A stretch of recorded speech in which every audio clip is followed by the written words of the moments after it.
హల్లెలూయా, దేవునికి స్తోత్రం. సృష్టికర్త అయిన యేసుప్రభు వారు పరిశుద్ధ గ్రంథం నుండి ఈరోజు మన కొరకు ఇస్తున్న వాగ్దానం అపోస్తలుడైన పౌలు రోమీయులకు రాసిన పత్రిక 8వ అధ్యాయం 32వ వచనం.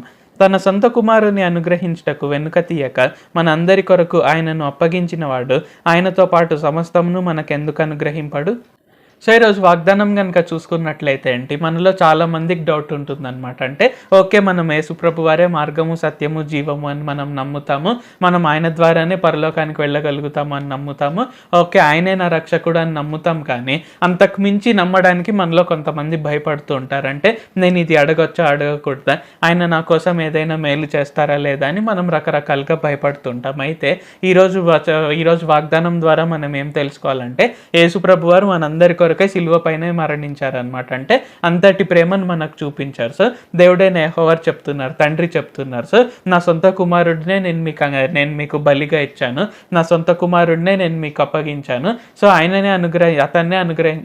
ఆయననే నేను అనుగ్రహించాను కాబట్టి నేను ఇంకేదైనా కూడా మీకు చేయగలుగుతాను, మీరు ఎందుకు భయపడుతున్నారు, నన్ను అడగండి అని ఈరోజు ఆయన తెలియజేస్తున్నారు. కాబట్టి మనం ఏదైనా సరే, సో మనకు ఏ కోరిక ఉన్నా, లేకుంటే ఏదైనా ఆశ ఉన్నా, లేకుంటే ఏదైనా చేయాలనిపించినా మనం వెంటనే యేసుప్రభు వారిని అడగాలి. ఆయన చిత్త ప్రకారంగా అఫ్కోర్స్ కొన్ని మనకు మంచివి కానివి కూడా అడిగే అవకాశం ఉంది. కాబట్టి స్టిల్ మనకు చెప్తారనమాట, ఓకే ఇది నీకు మంచిది కాదు అని చెప్పి మనకు ప్రతి ఒక్కటి దయచేస్తారు, మన ఆశలన్నీ నెరవేరుస్తారు, మన హృదయ వాంఛలన్నీ నెరవేరుస్తారు. కాబట్టి మీకు ఏవైనా కోరికలు, ఆశలు ఉంటే అడగడం తప్పేమో అనుకోవడం పక్కన పెట్టేసి యేసుప్రభు వారిని అడగండి.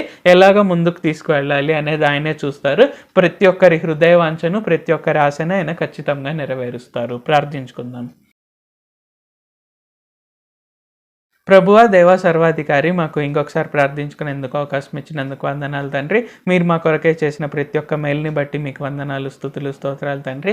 ఈరోజు వాగ్దానంని బట్టి వందనాలు తండ్రి. మీ సొంత కుమారుడైనటువంటి యేసుప్రభు వారిని మా కొరకే బలియాగంగా అర్పించడానికి మీరు వెనుక తీయలేదు తండ్రి. కావున మాకు అన్నిటినీ సమస్తాన్ని అనుగ్రహిస్తాను అని తెలియజేసినందుకు వందనాలు తండ్రి. కావున ఈ ప్రార్థనలో పాల్గొంటున్న ప్రతి ఒక్కరం కూడా మాకు ఏదైనా కోరిక వస్తే, మాకు ఏదైనా ఆశ కలిగి ఉంటే మేము దాన్ని భయపడకుండా మేము మీ ఎదుట పెట్టుటకు సహాయం చేయండి తండ్రి. మీ ఎదుట పెట్టి వాటిని మేము పొందుకొనుటకు, మిమ్మల్ని మేము ఆరాధించుటకు, స్తుతించుటకు, కృతజ్ఞతా భావంతో జీవించుటకు సహాయం చేయండి. మేము ఎప్పుడు కూడా దేని విషయమై, దేని కొరకై కూడా భయపడకుండా మేము ప్రతి ఒక్కటి మీకు చెప్పి, ఎందుకంటే మీరు హృదయవాంఛలు తీర్చే దేవుడు అనేది మేము విశ్వసించి ప్రతి ఒక్కటి మేము మా కోరికలు, ఆశలన్నీ మీకు చెప్పి మేము ఆ నెరవేర్పును మేము పొందుకొనుటకు సహాయం చేయండి. నజరేయుడైన సర్వశక్తి గల యేసుక్రీస్తు నామంలో ప్రార్థిస్తున్నాం తండ్రి. ఆమేన్. Thank you Jesus. దేవుడు మిమ్మల్ని ఆశీర్వదించును గాక.